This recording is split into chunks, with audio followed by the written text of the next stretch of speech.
1201 ആണ്ട് മീനമാസത്തെ ജ്യോതിഷ ഫലങ്ങളാണ് ഞാനിവിടെ പ്രവചിക്കുന്നത്. മിഥുനക്കൂറിൽ ജനിച്ച ആൾക്കാരുടെ ഫലങ്ങളാണ്. മകയിര നക്ഷത്രത്തിൻ്റെ അവസാന പകുതി ഭാഗവും തിരുവാതിര നക്ഷത്രവും പുണർതം നക്ഷത്രത്തിൻ്റെ ആദ്യ മുക്കാൽ ഭാഗവും ചേർന്നതാണ് മിഥുനക്കൂർ എന്ന് പറയുന്നത്.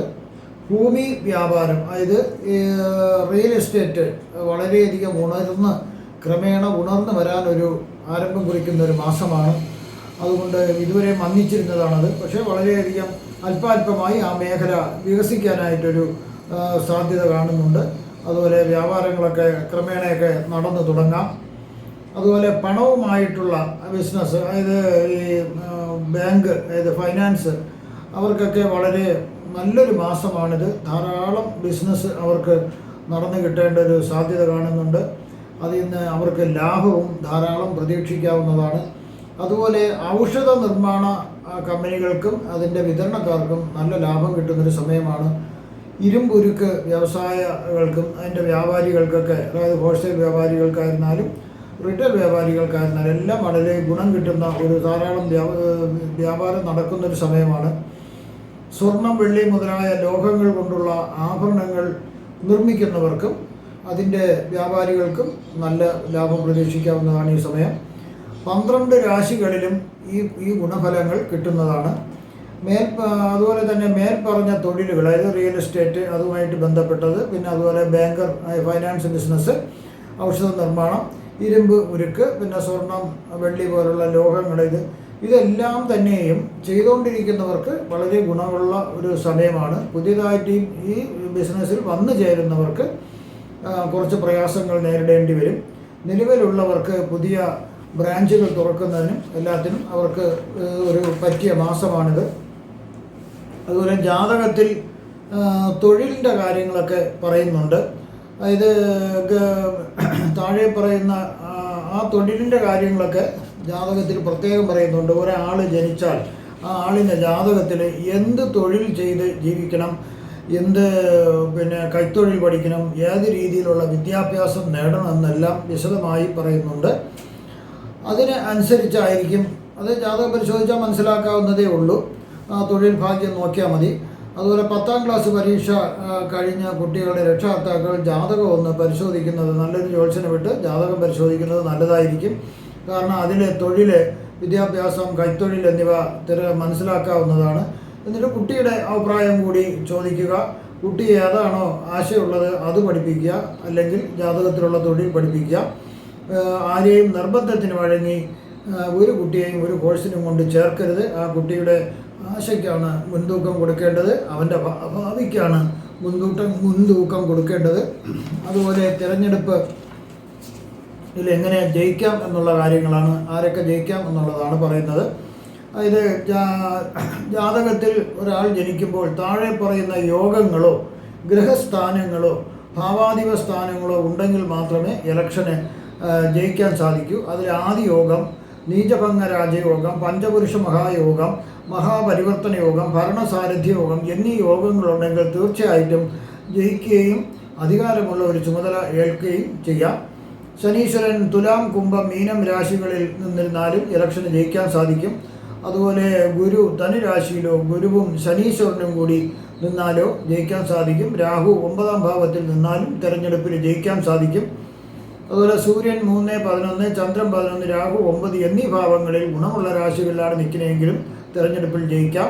1ാം ഭാവാധിപൻ 4ാം ഭാവത്തിലോ 9ാം ഭാവാധിപൻ 4ാം ഭാവത്തിലോ 9ാം ഭാവാധിപൻ 10ാം ഭാവത്തിലോ 11ാം ഭാവാധിപൻ 5ാം ഭാവത്തിലോ ഗുണമുള്ള രാശികളാണ് നിൽക്കുന്നതെങ്കിൽ തീർച്ചയായിട്ടും മന്ത്രിയാകാൻ സാധിക്കും. പഞ്ചപുരുഷ മഹായോഗം ഉള്ള ജാതകക്കാർക്കാണെങ്കിൽ അവർക്ക് സംസ്ഥാനം ഭരിക്കുന്ന മന്ത്രിയായോ കേന്ദ്രം ഭരിക്കുന്ന മന്ത്രിയായോ അവർക്ക് ഇലക്ഷനിൽ ജയിച്ച് വരുവാനായിട്ട് സാധിക്കും. അതുപോലെ ഈ സമയത്ത് ഈ മിഥുനക്കൂറുകാർക്ക് ഇറങ്ങിത്തിരിക്കുന്ന കാര്യങ്ങളെല്ലാം ഒരുവിധം ഭംഗിയായിട്ട് നടന്നു കിട്ടുന്ന ഒരു മാസമാണ്. തടസ്സങ്ങളൊന്നുമില്ലാണ്ട് ചില ശത്രുക്കളുടെ ശല്യം ഉണ്ടായിരുന്നത് കുറയും. പല രീതിയിലും പല വഴിക്കും ശ്രമിച്ചാൽ ധനലാഭം ഉണ്ടാക്കാം. എങ്കിലും ശ്രമകരമായി ഉള്ള ഒരു കാര്യമാണ്, കഠിനാധ്വാനം ചെയ്യേണ്ടി വരും.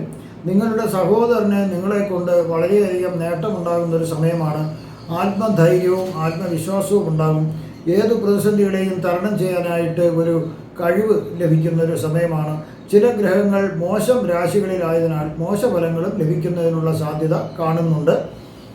അഗ്നിയിൽ നിന്നും പൊള്ളലേൽക്കാതെ വളരെ ശ്രദ്ധിക്കണം. അഗ്നിയിൽ നിന്ന് പൊള്ളൽ, ഇപ്പോൾ ഇടിമിന്നലായിരുന്നാലും അഗ്നിയിൽ നിന്നായിരുന്നാലും പൊള്ളലേൽക്കാൻ വളരെ ശ്രദ്ധിക്കണം. ചില വ്യാധികൾ വരാനും സാധ്യത കാണുന്നുണ്ട്. വാതരോഗം മുതലായവ വരുന്നതിന് സാധ്യതയുണ്ട്. അതുപോലെ ഹൃദയത്തിനും ചില പ്രയാസങ്ങൾ വന്നേക്കാം. അതുപോലെ പണിഷ്മെൻ്റ് ട്രാൻസ്ഫർ കിട്ടുന്നതിനും ഒരു സാധ്യത കാണുന്നുണ്ട്. അത് വളരെ ശ്രദ്ധിക്കുക.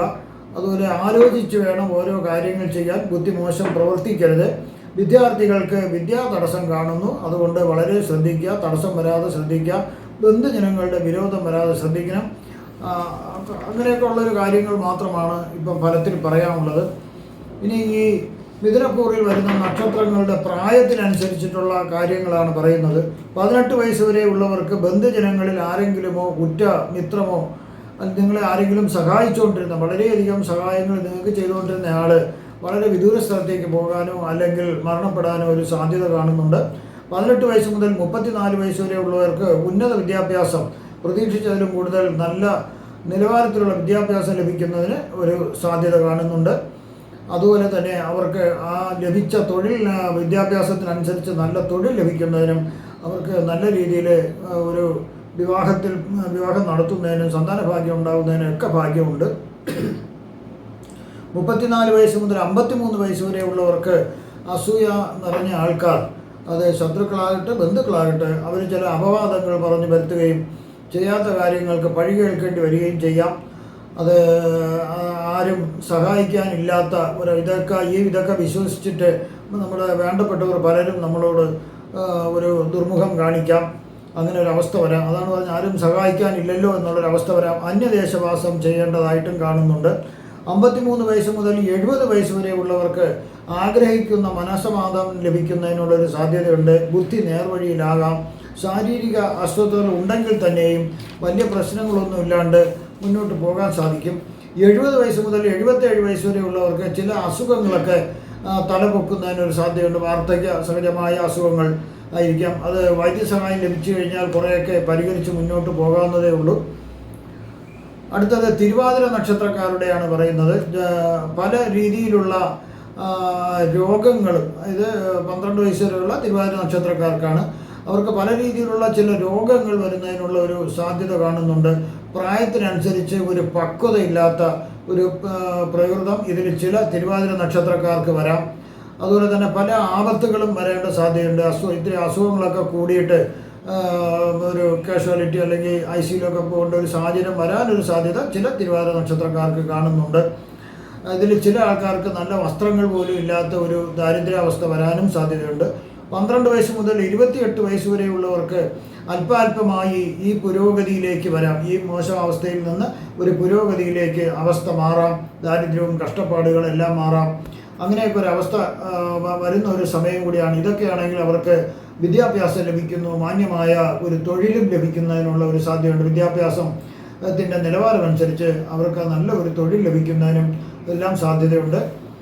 പിന്നെ 28 വയസ്സ് മുതൽ 47 വയസ്സ് വരെയുള്ളവർക്ക് അസൂയാലുക്കളായ ആൾക്കാർ അപവാദം പറഞ്ഞു വരുത്തുകയും അതിന് ചില ഒരു മനപ്രയാസങ്ങൾ ഉണ്ടാകാൻ ഒരു സാധ്യതയുണ്ട്.